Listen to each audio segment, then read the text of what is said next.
Good morning, friends, and welcome to this CPSM certification session.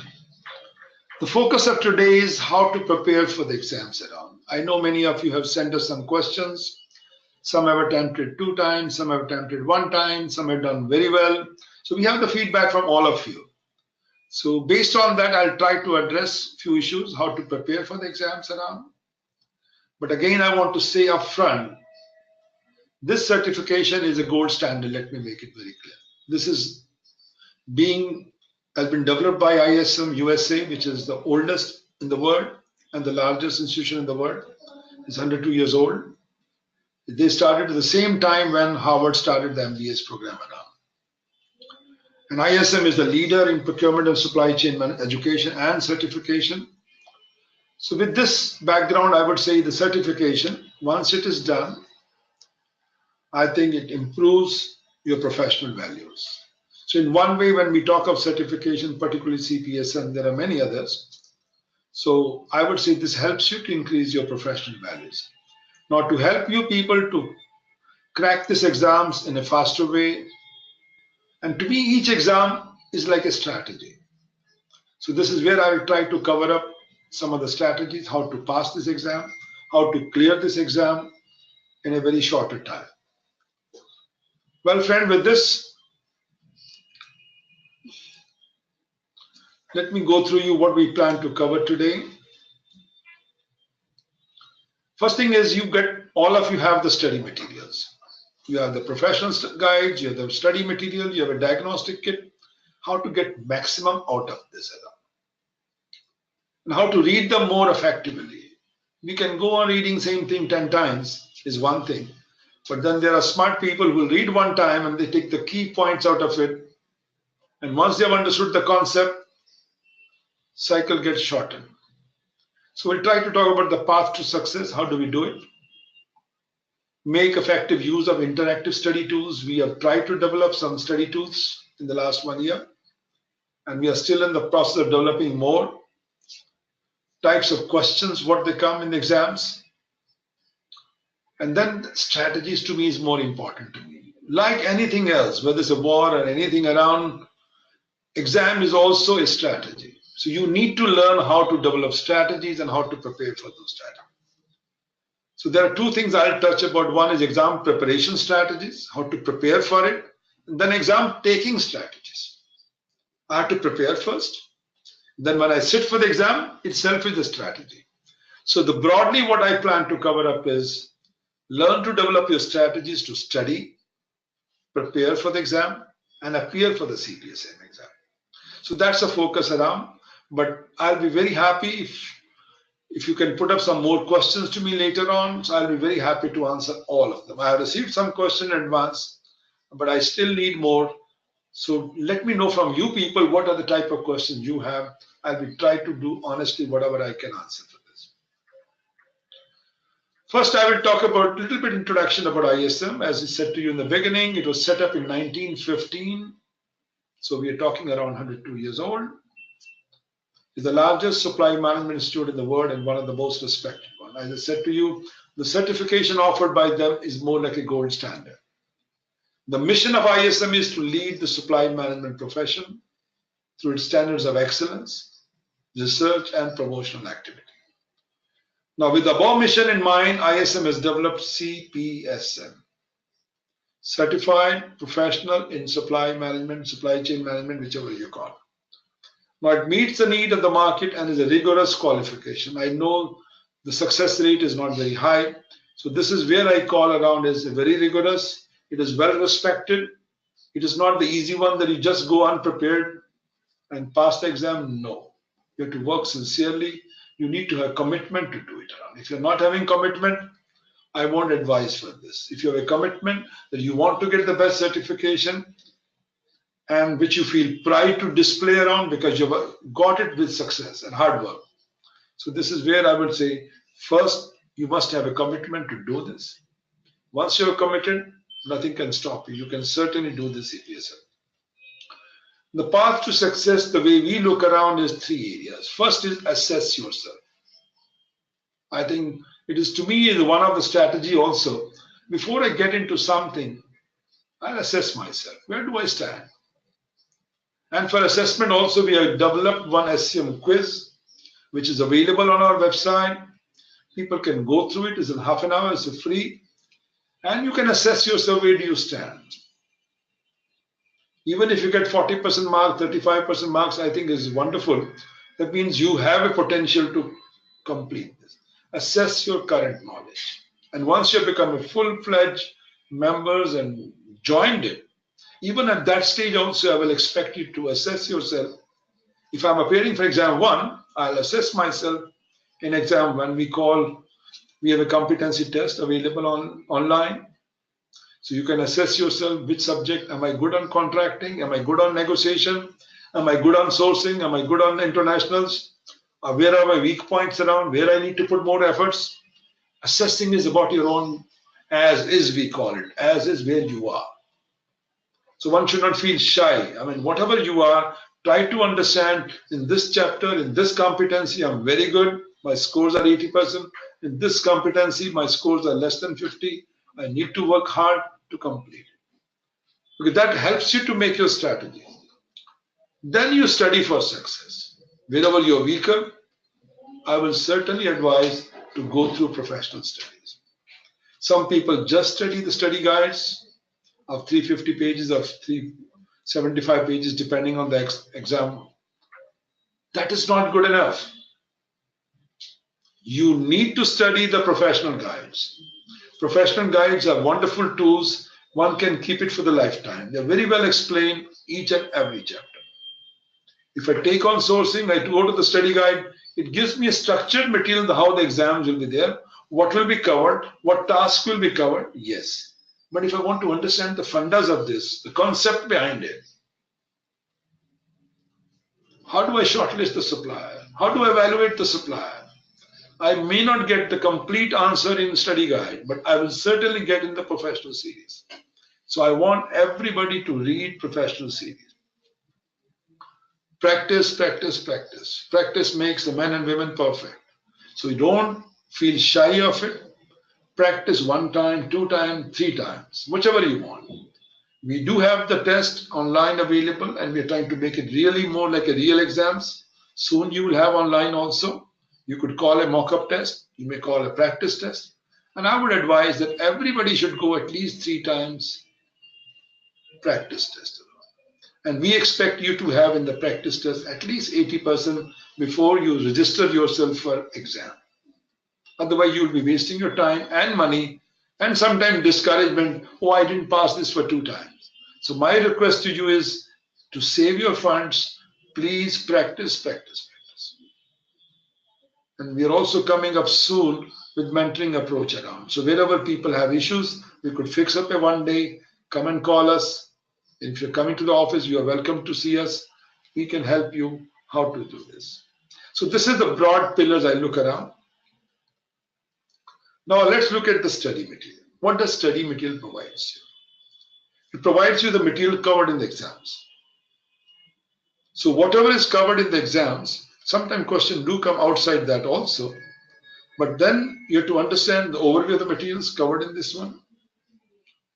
They are constructed according to exam specs around. We have the exam specification. If you don't have exam specs, you can ask us. We'll be very happy to share. Now, these exam specs have been prepared based on the job analysis of a manager level in a company of $1 billion company. So $1 billion means 1,000 millions, around 5,000 crore turnover companies at the manager level. They have identified the job, what the person does. So based on the job analysis, they have identified what are the needs for this guy to do a good job. So based on that, these 3 exams have been developed, exam 1, 2, and 3. Now here again, I would say it takes a step-by-step approach. It is structured according to the way exams are there, according to the tasks are there. We also have professional guides. As I said to you in the beginning, professional guides are a wonderful tool to understand the concept. Study guide only helps you to structure your, oh, I have to do for this task, what chapters I need to read. If you don't understand the concepts, go to professional guide. Lastly, the diagnostic kit. So diagnostic tests are more like a practice test. It's not online. It is basically on book, but we are also coming up with online. We have online tests around available, but that may not be covering all the questions, but now we are trying to improve it. Soon you will have the complete practice test around. Now to help people to study faster, to learn faster, we have developed some interactive study tools. One is My Training. So those who join ISM as a full-fledged members, they get access to My Training. So My Training provides you the complete presentation material for all the exams, including some typical Q&A as well. Some quizzes are also there around. Online competency test, which I told you. E-learning. So in the e-learning also, we have tried to put down a lot of webinars, a lot of webcasts available on our website. Content videos are there. Participation in webinars. We encourage people to participate in our webinars. And WhatsApp, we have the WhatsApp also there around for study groups. We can always learn from the peers also. Let's say if I'm a member of the CPSM study group, somebody else is appearing for the same exam, we can sit together, share our thoughts around, and those who have done this already CPSM, they're also part of the study group. So maybe they can also share with you what type of practical tips they want to share with you. It's really good things to learn from each other. The new thing which we are trying to come up with the flashcards. So I don't know, I think we mentioned already to you, most of you, that the flashcards have been developed for one chapter, particularly strategic sourcing. If you had a chance to look at it, give us the feedback, because this is the way I feel learning could be much more fun. I mean, certainly you have to read the books, you have to understand the concepts around, but sometimes it could be fun to learn also around. So the fun part, I think what we are trying to do is through the flashcards, the flashcard helps you to have different type of games, to the matching part, multiple questions, and there are others also where you do some quiz around. So flashcards are covered very nicely. So we are trying to develop for each and every chapter the flashcards. We have developed one for demo purpose. It's available on our website. You can try it and give us your feedback, how we can make it better. Now the word supply management, I know people have this confusion sometimes. Initially, it used to be good old days, used to be purchasing, procurement. Now the procurement role has expanded. Procurement role has expanded up to inventory management, warehousing, all the related functions, and the leadership. So this is where the word comes, supply management. You may call it supply management, you may call it supply chain management. So this is what we call around supply management. So you're managing the supply chain from one end to another end. So if you look at the last two lines, it is not only covering the expenses within your own organization, it is extended up to internal and external linkages across the supply chain. So once it is connected externally with supplier, with distributors, with warehousing, with inventory management teams around, so basically you extend it outside that. So it's becoming supply management.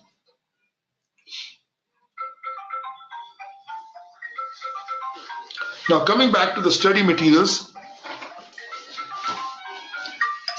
Now study materials we have around 3. So following the books have been organized. The very first one is Foundation of Supply Management. Second is about effective supply management performance. And the third is leadership. Now let me try to explain what exactly each one tries to focus on.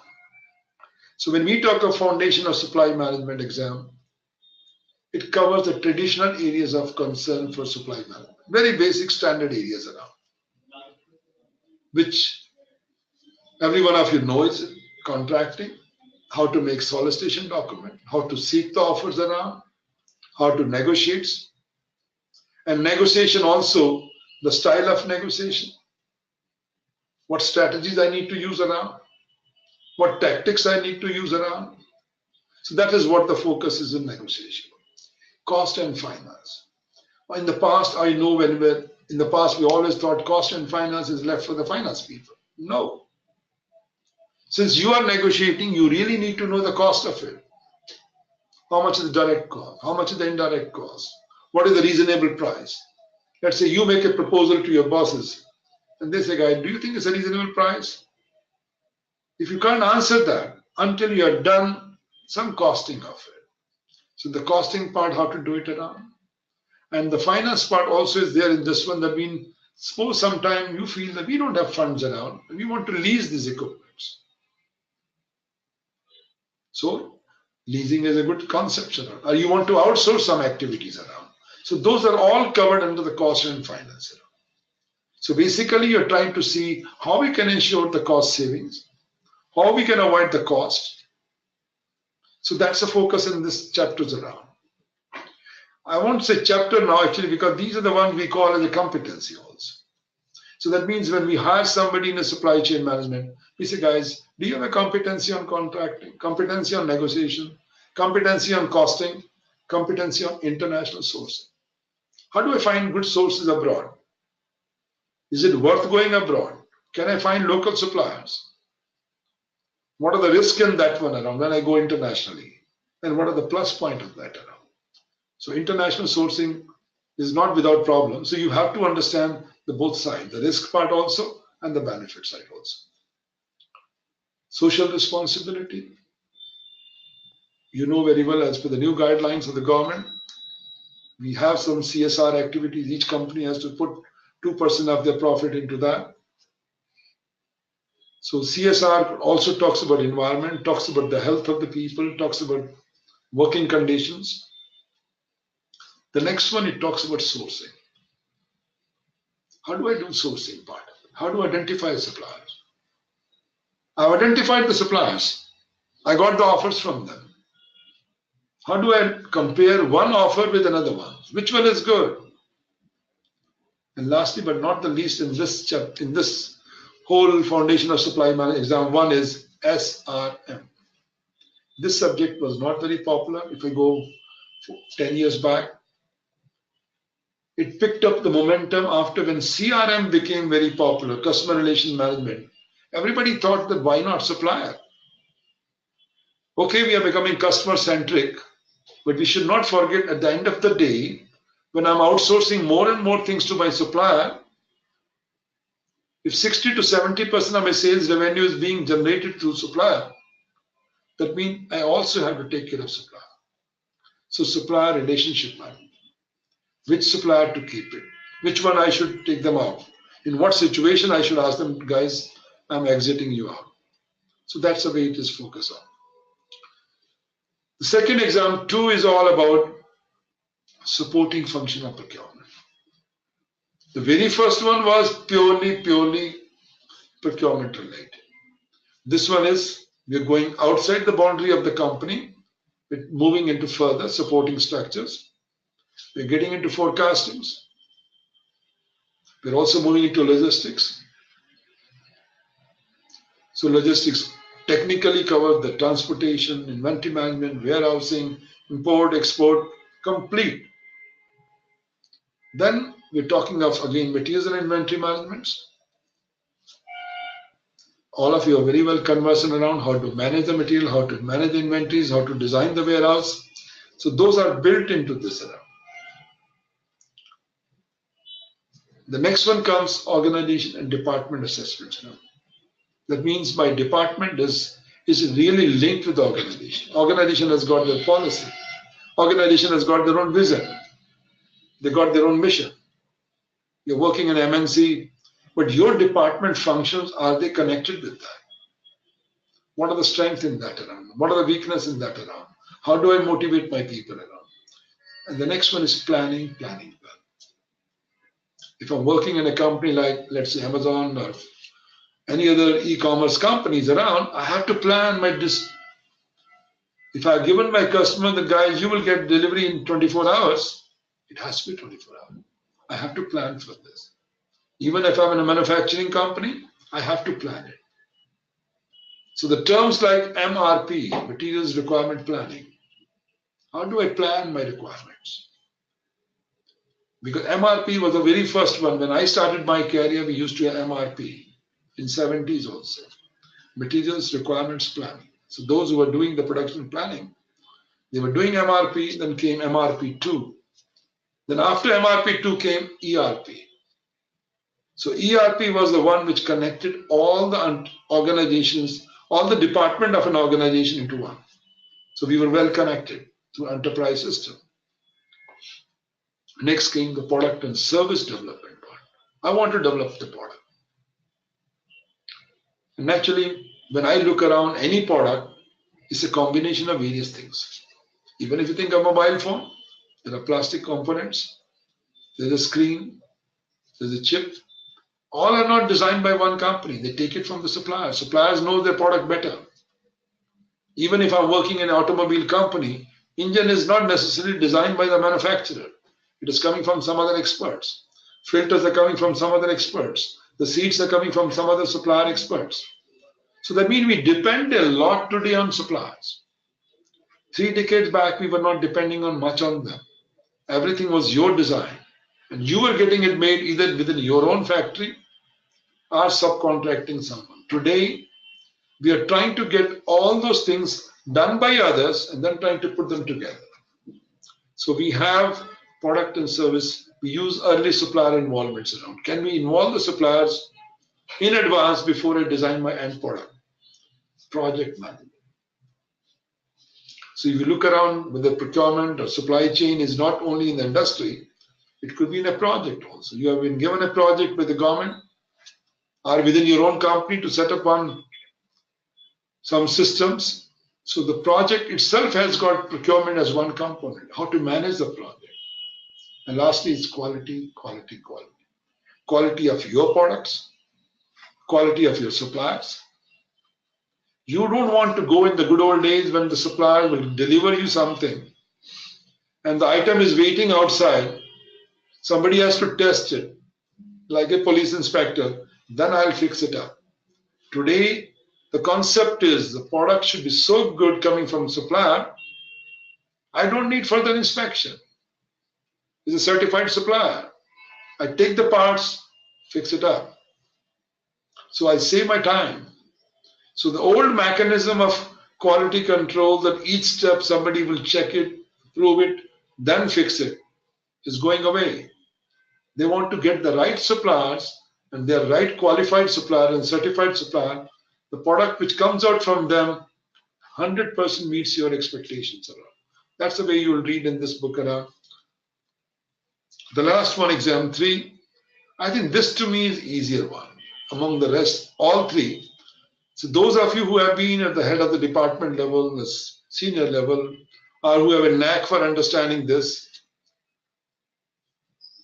the very first one is leadership. Second is about managing the complexities.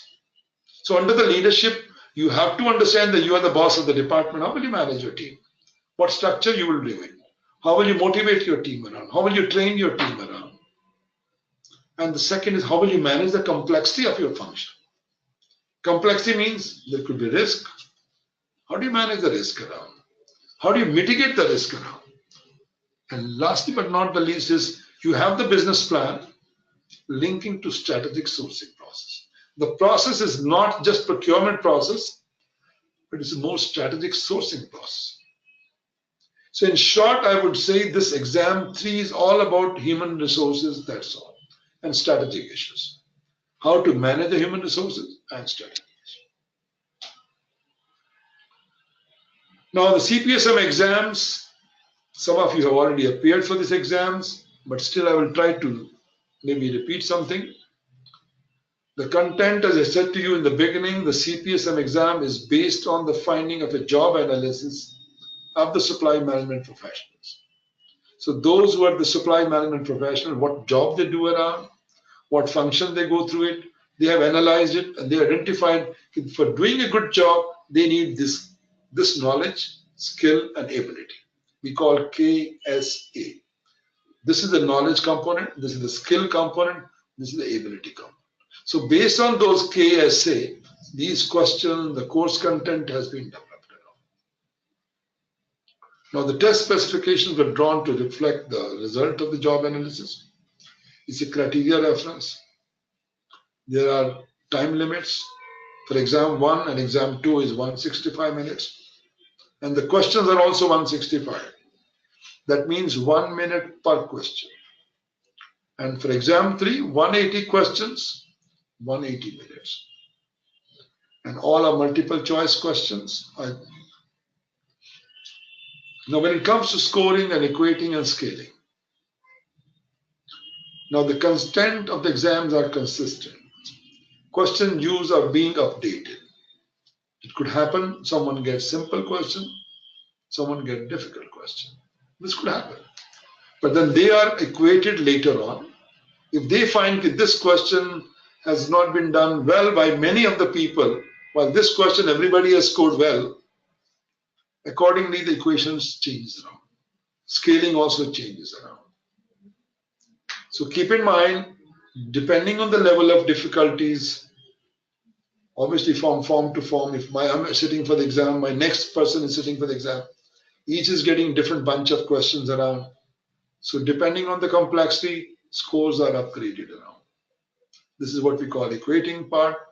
And exams, passing marks are 400 out of 600. And increments of each one are 10. So that means score could be 390, could be 400, could be 410, could be 420, 430. So it's a multiple of 10. So this is how it is. Now the type of questions which we get around, one is close stem type. Question is complete. And you have to choose which is the right answer for that. Like the first example, if I can take around, is which of the following is a statement from a shipper listing content of multiple shipment? I'm a shipper. I'm listing the contents of multiple shipments. So which of the ones will cover everything around? Is it an inspection certificate? Is it a commercial invoice? Is it doc receipts around? Or is a manifest? The manifest is the one which is a summary of all the bill of lading or airway bill done by either the carrier or the shipper around. So you have to see around it is straightway understanding the concepts and you're able to answer it. Another one is sentence completion, fill in the blanks type. The sentence is incomplete. They will leave is ... And then you have to see from the possible choices A, B, C, D, which one can fill the dots around. So these are the type of questions also there. So in this question, the example, if it's given around, leading supply management organizations typically include continuous improvement clauses within their contract in order to target cost, quality, and ... Is it going to be innovation enhancements? Is it going to be customer responsiveness? Is it going to be cycle time? Is it going to be supplier performance?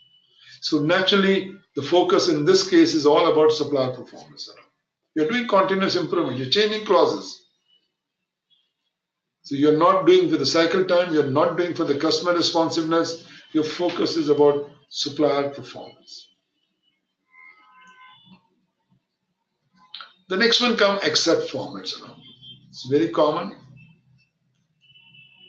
Examinees is required to that 3 correct responses are there. And this is done by identifying incorrect options around. Sometimes word not is used and sometimes used accept around. I know this is tricky sometimes. People get lost when they read accept, not. So accept means the one which does not meet this around. Like in the example, it is given around acquiring material on consignment. Consignment means the supplier is trying to take care of responsibility. Materials might be lying in your office, but they are the one who are ensuring that items are available in time. So as a professional, I'm not saving on the interest because this is there. I'm also not neither on the, I'm saving only the storage cost. Except I'm saving on the interest cost because I don't have to pay. The supplier has to pay. Cost of obsolescence, if item get obsolete, it is the responsibility of the supplier. Taxes again supplier. So everything is I'm saving around, but storage cost no, because consignment means they're storing at my place. So that's the only saving I'm doing around storage cost wise. So if you look at the wording wise, allow them to save on all except this. So I'm saving on interest, I'm saving on cost of obsolescence, because those are being borne by the supplier, but storage cost, since it is lying at my premises, so I'm bearing for it. So that is the one except around. These questions are sometimes tricky. So I would say in these cases, try to answer first one, which are the places SM is making savings. Tick those. Certainly SM is saving SM means supply management professional, is saving on interest, saving on obsolescence, saving on taxes. So left up is storage. So that's a become except. We also get questions with most, least, and the best format. Here the examinee has to identify which is the option which is better or worse than others around. Now in the example which we're trying to talk around, which are the following forms of payments. I'm doing international purchasing. And which is the most favorable for buying organization? Is letter of credit more comfortable? Is the draft I give to them in advance? I give them cash in advance. Certainly, if I'm a buying organization, if I'm giving them cash in advance, it can't be the best format for me. Draft also, I'm losing it. I'm putting my organization money. Letter of credit means my money is already fixed up with the bank. So guys, when the goods come, LC is there around. Open account means the moment you ship it and deliver before payment is due. So that means I pay only when goods are arriving to me. So naturally for me as a buyer, open account is the best one. So you have to find around which is the best favorable. In this case, the most favorable is open account. I won't go with others around. So that means these questions come under this category of most, least, and best format. These questions are another one, it's called master list format. So here the answers are given in advance. And you may have 3 questions. So technically you will find these will be coming under question number 1182121, let's say. So they'll say, guys, these are 3 questions. You have to link each question with what they match up. It's a matching. Question 1 matches with this answer. Question 2 matches with this answer. So answers are given upfront. So like in this case, the answer is already given. It could be cash, the type of budget of the department could be cash flow budget, flexible budget, zero-based budget, line-based budget. So now the questions could be, choose from the above list of budget that is best described in each of the following around. In this type of budget, funds are made available as expenditures are required. Outlays are forecast over a period of time around. So this goes with that around. So you have to look around for each question, which one matches with that. Now here we have gone through the type of question. Now the process level, the complexity of the question. So the process, one is type is very clear to us. It is fill in the blank, most one, least one, best format, all those things around. But here we're talking the process level. And you also very well know the questions could be recall. You have read something in the book, you have crammed something in the book. That's what we used to in our colleges. That's we call recall. Oh, that's a definition. I take it from a book, I reproduce, I get full marks. That's the lowest level of learning, we call it.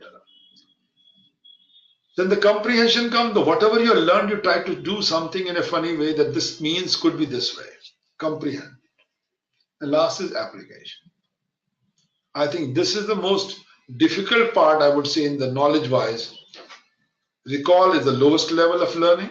Comprehension, okay, mid-level. Application is the one which at the end of the day, when you become the manager, it is not knowing the definition per se, it is the application part of it. My goods are coming from Hong Kong or Japan. What shipping terms I'm going to use? I've used CIF or I've used CIP. Now somebody questions me why you are doing this way.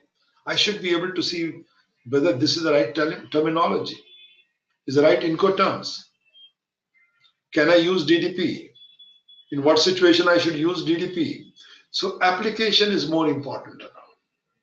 And then I have to see the past records around. So the application becomes much more meaningful in the life, how to do it around.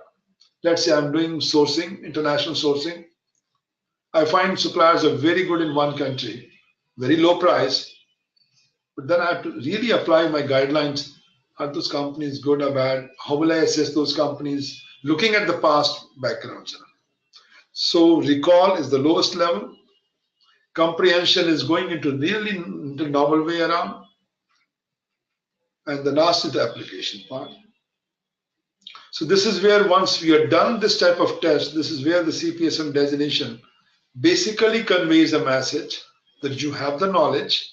The knowledge could come from recall. Skills come when you know how to apply it in a real-time situation. Now, these CPSM exams, the principle which are developed in developing the exams are validity part. You also know very well, which was 20 years back questions, may not be relevant today.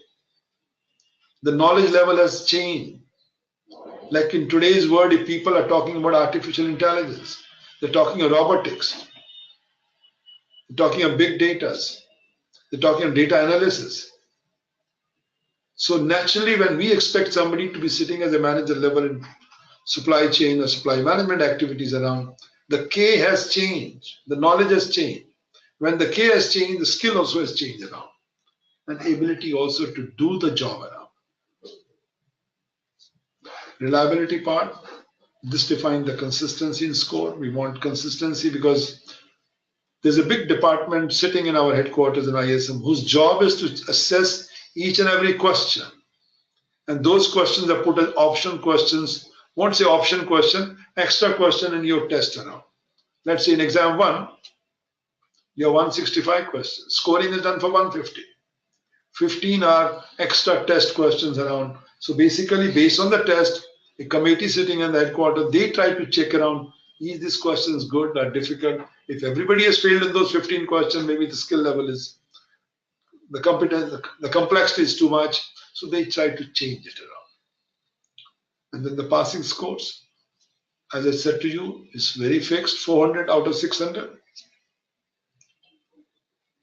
Let's walk down again to the strategies of this. If you look at exam 1, if I'm appearing for the exam 1, I'll see, guys, okay, there are 6 sub-competencies. Now, these sub-competencies, contracting, negotiations, cost finance, international, how many questions I get from contracting and negotiation? 32 questions. And 5 sub-competencies in that. Cost and finance, 32 questions. International, 17 questions. Social responsibility, 14 questions. SRM is the highest one, 35 questions. Now, if I'm able to practice, master myself SRM, which is to a lot extent common sense, how to certify a supplier, how to get them out in case they're not performing well, whom to retain, whom to get them out. So these 35 questions are, to me, very easy to get it. Plus, if I can focus on contracting and negotiation, which you're doing on a regular basis, 35 plus 32, 67. Then SCR, CSR, social responsibility, 14 questions. These are also of common sense. Sourcing to a lot extent you do on a regular basis. You need to strategize yourself where to focus.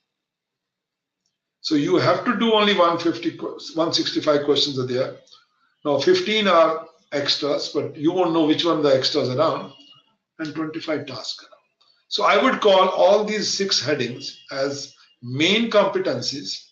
Cost and finance is competency, international is competency, sourcing is a competency. Then under each I have got sub-competencies. Now keep in mind that when we talk around, when you're done 79 questions correct, it leads to 400 marks. So you can easily look around which are the area where you can do well. So if you do just 79 questions, it takes you to the passing marks easily.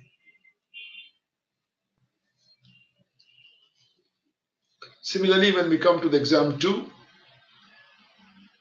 I have around 8 competencies: forecasting, logistics, materials and inventory management, organizations and department assessments, planning, product service development, project management. If you look at this, the area where it is a maximum score available around is organization and department assessment. How do I check what is the mission of the organization? What is the goals of the organization? What is the strategy of the department around?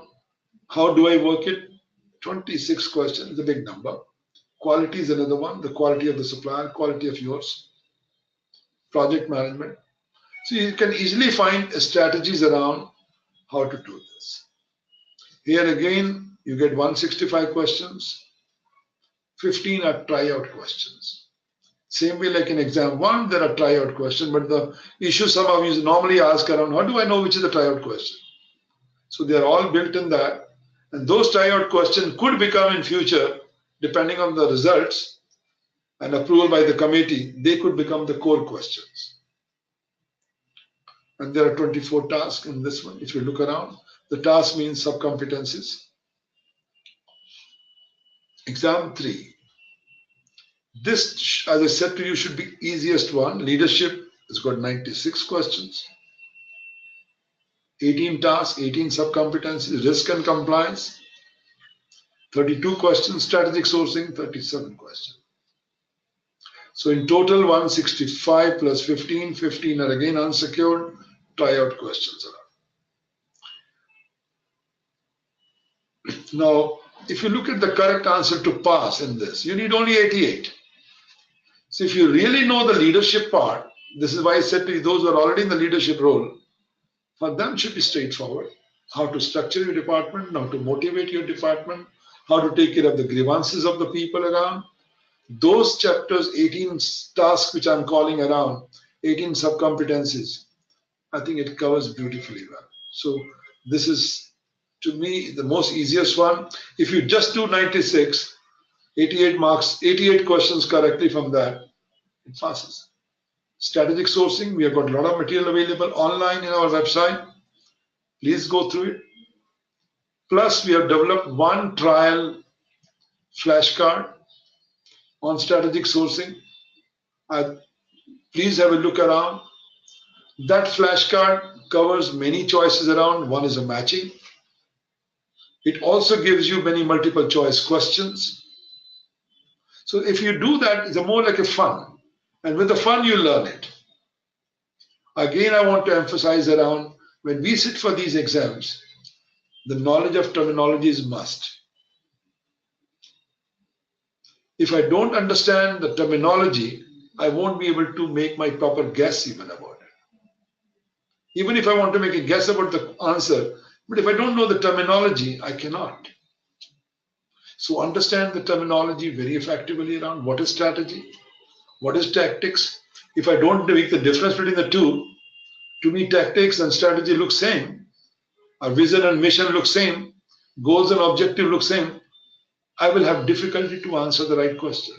So my request to you would be to understand the concept, please understand the keywords around. I'm just taking a typical example of, again, how to study around.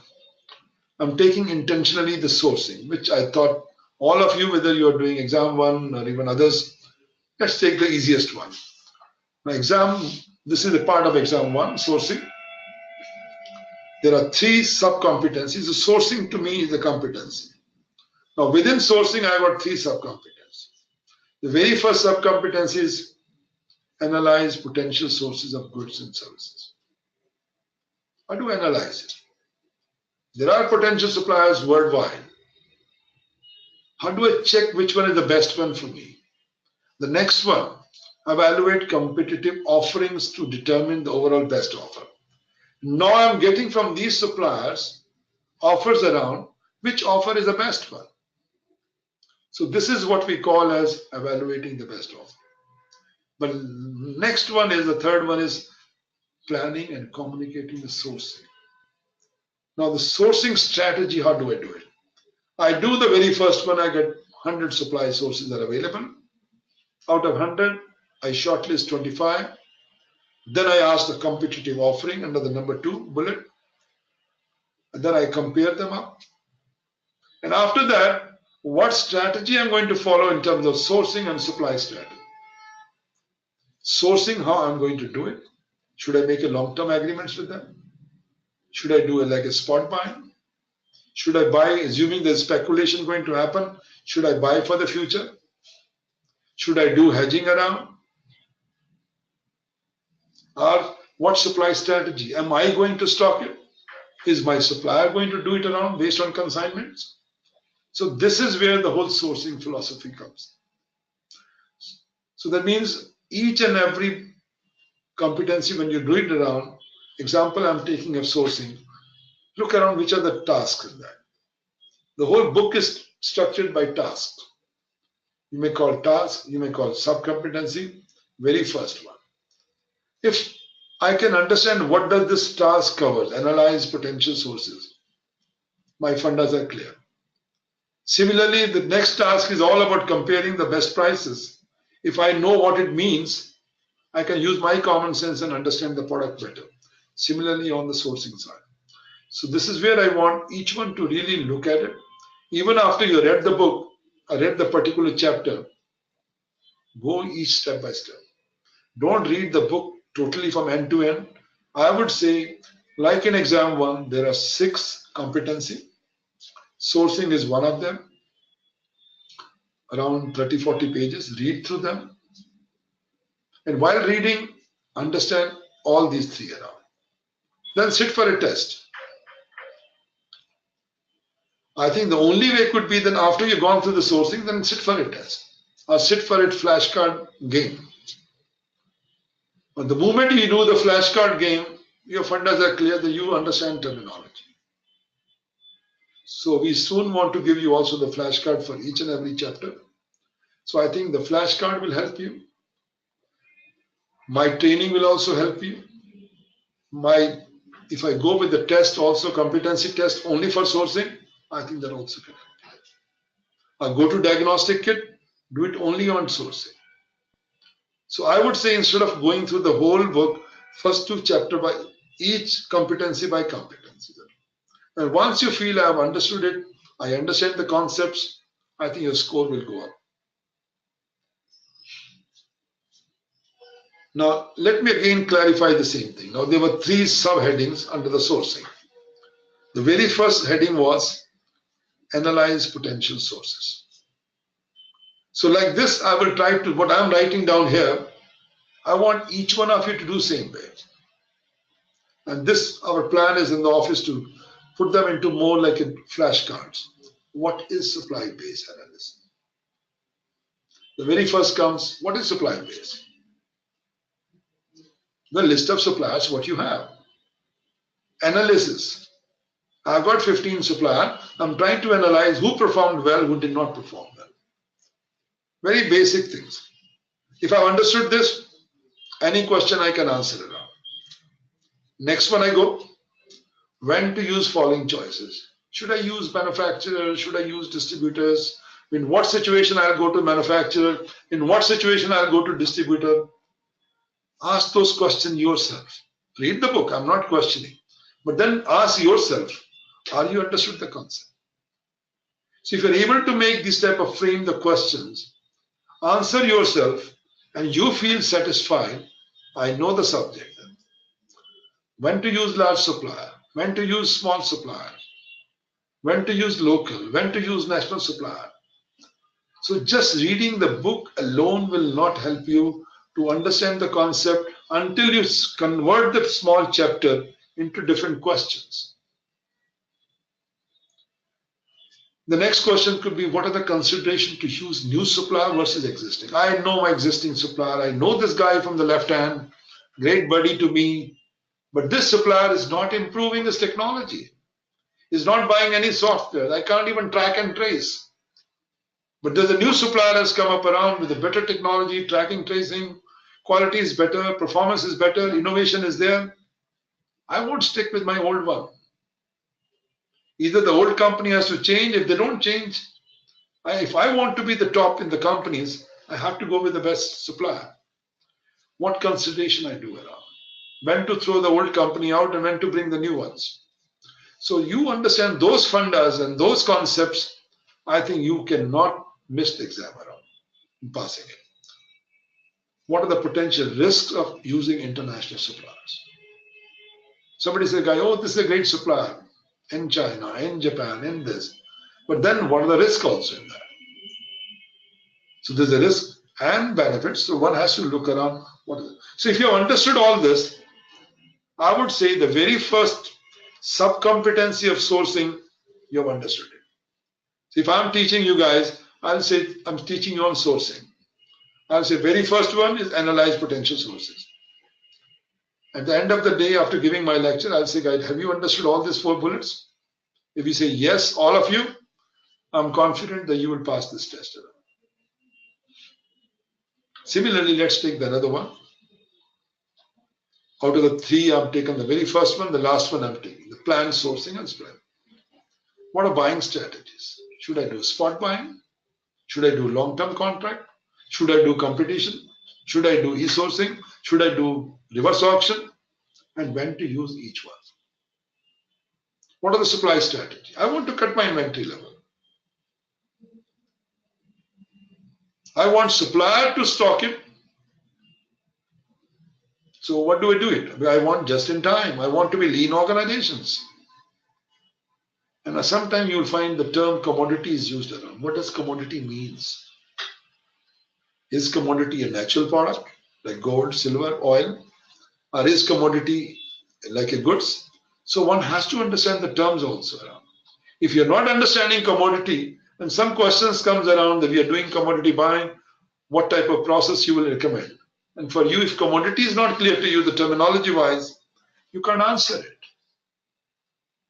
So which financial tools to use to ensure cost effective procurement? So there are a wide range of financial tools, which one to use? So this is where focus has to be there around. What are the factors to decide the method of procurement? So what type of method I should use around? Should I do open competition? Should I do limited competitions? All those things are part of it around. So once you understand this, that means you have understood the third sub-competency of sourcing. I covered the previous one with the first, this is the third. So like this, if you have understood these ones, I think then you are in a more confident level to answer the question. Understanding the concepts, understanding the terminology, I think goes a long way to appear pass these exams. Now coming back to the preparation strategies around. Exams are challenging. There's no second thought about it. This is why they are very stressful sometimes. These are not like your normal standard MBS program where you take an admission, 99% people pass out. Except the score may vary. Some get less score, some gets more score depending on efforts.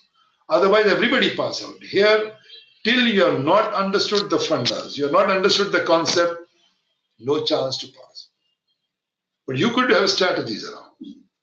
Strategy means, okay, I'm not good in this. I will cover these 2 sub-competencies, and these 2 sub-competency covers more than half my questions around. Like leadership, I'll take only the leadership. 96 questions. 89 means I get 400 marks. Let me master that subject around. So the typical, I would say the 5 tips, I would say this is preparation strategy. Keep in mind, this is not exam taking strategy. This is preparation before you sit for the exam. Here we normally talk about a summary sheet. I'm sure many of you, when you were in the college, you used to write on the book on the side some points around. The whole page is there.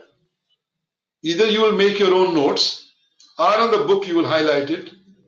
So when you're trying to reread it, you just look at the highlighted points around. So summaries will also help you to deepen your understanding of the material. You can imagine, I did the same thing for the chapter on sourcing. I took the sourcing chapter. I went through the sourcing chapter. Under the sourcing chapter, there were 3 sub-competencies. For each, the way you saw me around, I put down for the first competencies, sub-competencies, key points around, key bullets. So when I'm sitting for the exam, I'll ask myself those questions. If I'm able to answer myself, I'm ready for the exam. So please make your notes, which you used to do in the college. I know many of you left college long back, which is tough, I can say, but it happens with all of us. Same thing happened with me also. I left in 72 from IIT, and I was doing from Jamnalas Labs Institute during my college job time with Tatas. But then after 8 years, 9 years, I went to the US and studied for MBA. I was already crossed my 30s. So it happens. I mean, don't have to get worried around. US, you will find many people even at the age of 50s, 60s appearing for the test. So here my request to you is, I can understand people who left the college many years back. They are gone out of the habit of sitting for 3 hours and preparing. But if you have made your commitment, it's not difficult. So please go back to your old habits of writing your comments around, writing your summaries around, either on the book or on your notes book separately. So that's where you do. Make a list of important terms around. What are the key terms around? As I said to you, supply strategy. What is supply strategy? You will get questions around. What is sourcing strategy? Am I understanding these two terms around or not? Is same thing or different enough? Commodity, is it same thing like a good serving? So understand those terms around. If you not understand those terms, you will have difficulty to answer the questions around.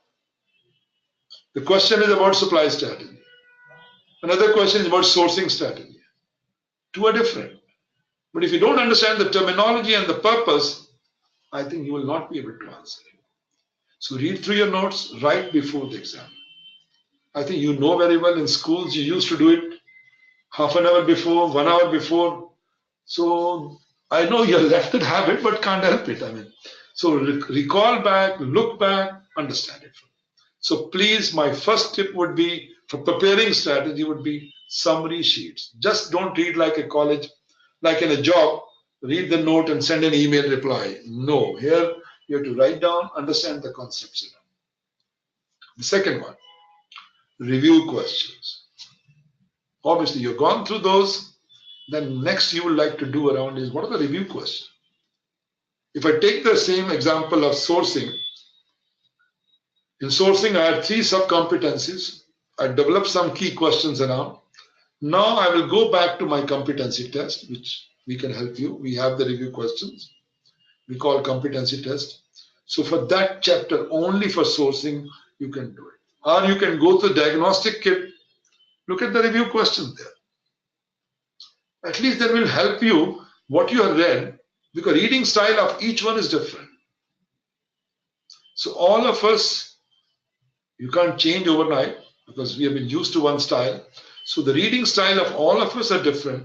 So depending on your style, either you can, if you feel that I want to read the whole book and then appear for the review question, or you want to do bits and pieces. That's where you can go. Check out the e-learning centers. Please, please go to the e-learning centers of ours. We have set up the e-learning centers. We have got a new website as you see it now. So if you go to the e-learning centers, you'll find a lot of material available there around, whether it's webinars, whether it's my training, whether it's an SCM quiz. And for some chapter like strategic sourcing and others, we do have a lot of PowerPoint presentations around. Next is complete the practice test. The review questions you might have done in bits and pieces, chapter by chapter or competency by competencies, but here you have to appear for the complete mock-up test. I would say 3 times minimum, 1, 2, 3. And once you see that I've got the score of 80%, you're ready for registering for exam. Another thing also I'll say, the last tip I would say for preparation, please join the study group. And in the study group, I have seen many of the WhatsApp group around. Please let us know if you want to join. Many of them are very serious people. And they will be very happy to share their thoughts with you. If you have a problem with one chapters, they can go there. Join there if needed, if required around. We will be very happy to support you on technical and tutorial support. I mean, some of the companies, I know they organize face-to-face training. We go for them. We did for many companies. But some companies don't do it. then individually you are left alone on your own online studies. In that cases, you can tell us in advance. I think we'll be very happy to organize. Once we get too many questions from various people, we can pool those questions and do one on a support advice. So we'll be very happy to address the questions, the difficulties which you have before you register for exams. So please, I think you're welcome for that. Now with this, I want to thank you again for all. Now let me try to walk through some of the questions which we have got.